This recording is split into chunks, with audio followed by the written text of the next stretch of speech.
Well, in college, I studied music and drama and theatre studies, so everybody in my drama and theatre studies knew what I did because we're all a bit weird, we study drama. But when I became a teacher, obviously I didn't want the kids that I was teaching to know what I was doing because, you know, they'd be like, oh, Miss, oh, Harry Potter, because people in Ireland are like that. So I was like, okay, just like the less said about it, the better. I don't have a problem telling anybody in the Harry Potter community this, but like when I started this, I used a different name. So my actual name isn't Amy Snow. I mean, my real name is something different, and that's what I use when I'm teaching, so I thought I was safe enough. But unfortunately, that wasn't the case. Because one day, I came in and they're like, Miss, are you in Harry the Potters? And I was like, what? First of all, I've never been asked that before. I was like, okay. I was like, well, what do I say in this situation? I was like, because I didn't want to give too much away, so I was like, no, no, I'm not. And then I was going to leave it, and then I was like, oh god, I'm going to have to say something. So I was like, actually, Harry the Potters is two guys. And then I told them the whole story of how it started, and I was like, I'm in a different band. And then I played something by you guys on the piano for them, and they got hooked immediately. And they went off looking stuff up on YouTube and on MySpace, and I mean, it was a terrifying, terrifying experience because I thought I was going to get the spoiled, but like, it was fine.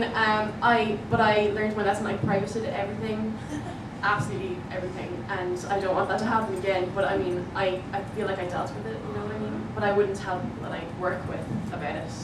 But yeah, that's my story. Okay.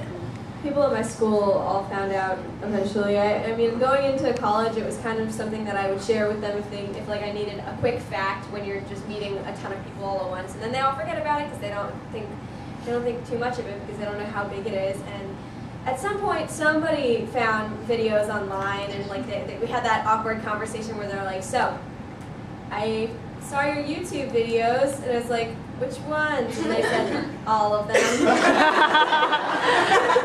So it just kind of spread, and now I'm like, if I'll meet a new person and I'll start talking to them, and I'll say my name, and they're like, "Oh, you're that Harry Potter girl, aren't you?" And I'm like, "Yeah."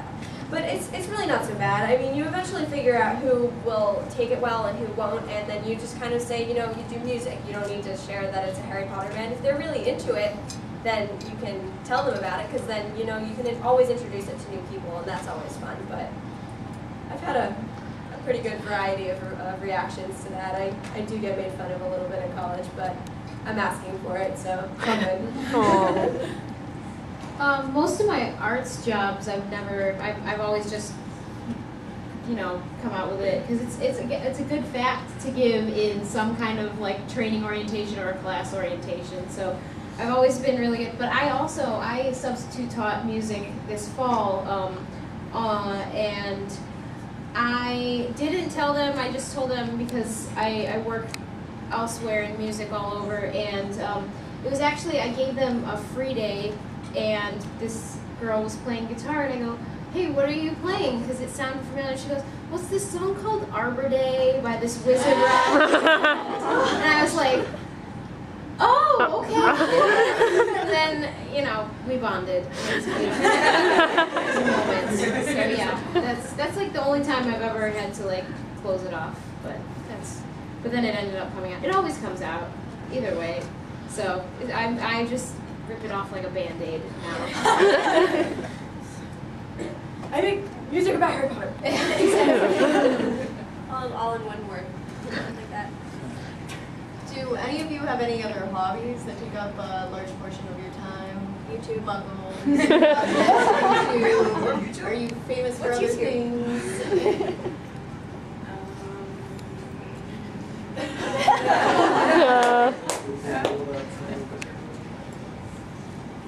Hi, I'm Paul. I have a blog that I like to call the dog blog, where I keep track of every hot dog I've eaten over the last 6 years.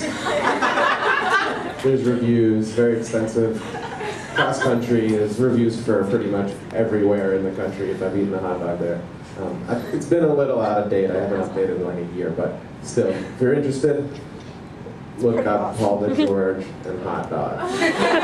Google it. Oh gosh. I would just say that social networking, even within the Harry Potter fandom, is different to Wizard Rock.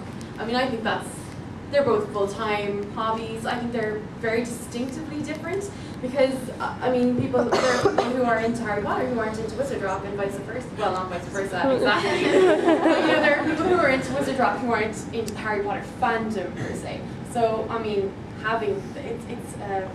it's a balancing act having both of those as well. So I would say that they're two different hobbies as well. I actually run and maintain a hockey blog, and I used to do a weekly hockey podcast for the Boston Bruins. And I actually stopped doing the podcast because it was cutting into my Wizard Rock times. I was doing the podcast, it ended up taking up like 3 or 4 hours of my Sundays, and I was like, that's time I could be writing and recording.